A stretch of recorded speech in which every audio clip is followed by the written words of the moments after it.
Hey everybody, what's going on? Dace here, and today we are taking just a brief look at Pocky and Rocky Reshrined on Nintendo Switch. I've had this physical for like the last 2 years and finally got around to checking it out last week for a little bit and decided I wanted to just showcase the first stage, talk about the game a little bit, the roots, so to speak, as well. So we're going to get into that and then focus on some of the details just for a few minutes. It's not going to be a long video at all.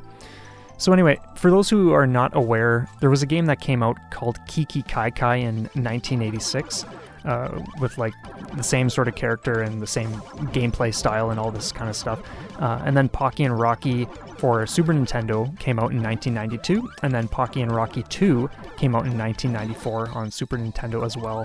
And then I didn't realize this at first, but there was a Pocky and Rocky with Becky, I think that was the title, that came out for Game Boy Advance in 2001, and I've looked at some screenshots of that and stuff, and it looks pretty cool.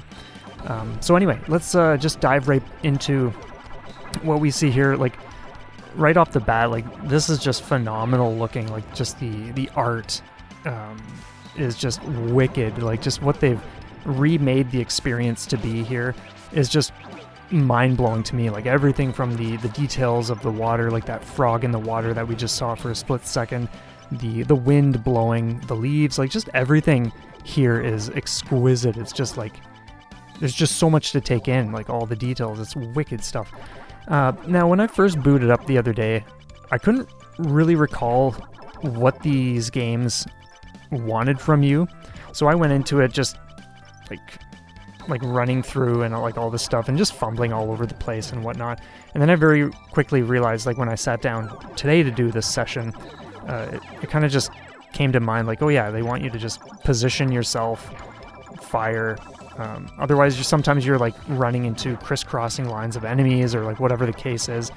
So it can feel like a major challenge if you're not really sure the approach that is intended, or what is one of the main ways to go about it. But yeah, I can see this being a little more simplified for people when they kind of just have a better grasp on what the game wants from you.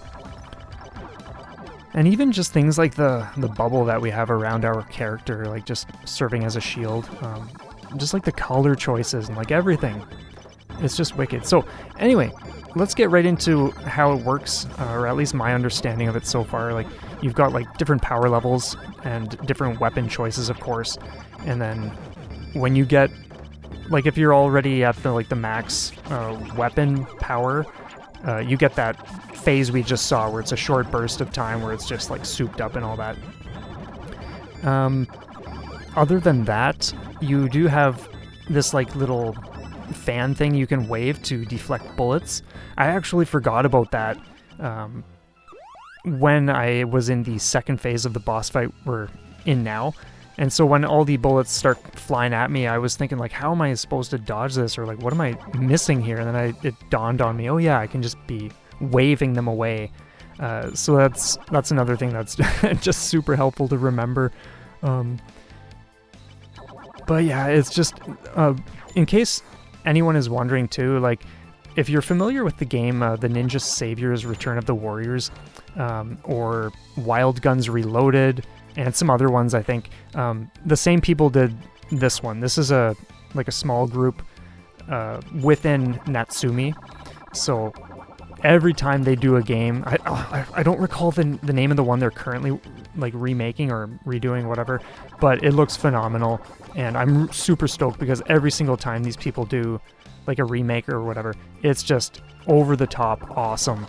And so I'm very excited about that, and I'm excited to be dipping into this a little bit. It's pretty casual at this point, but it's great to finally be jumping in after 2 years of having the game. And there we go, the first stage is complete. Almost.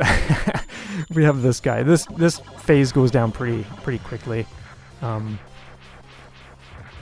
But I just love this second phase, just how he gets so massive, just dominating a huge portion of the screen. Another thing you can do is you can make this dash, which you've seen me do a number of times so far. So if you need to move out of the way quickly when he's doing the rolling or whatever, then that's a great way to just avoid getting hit, because sometimes you will just get nailed for that. Anyway, that's it for this video. I get that it's like super short, but that's just how it is. Thanks for checking this out. Have a stellar one, and we will see you all next time.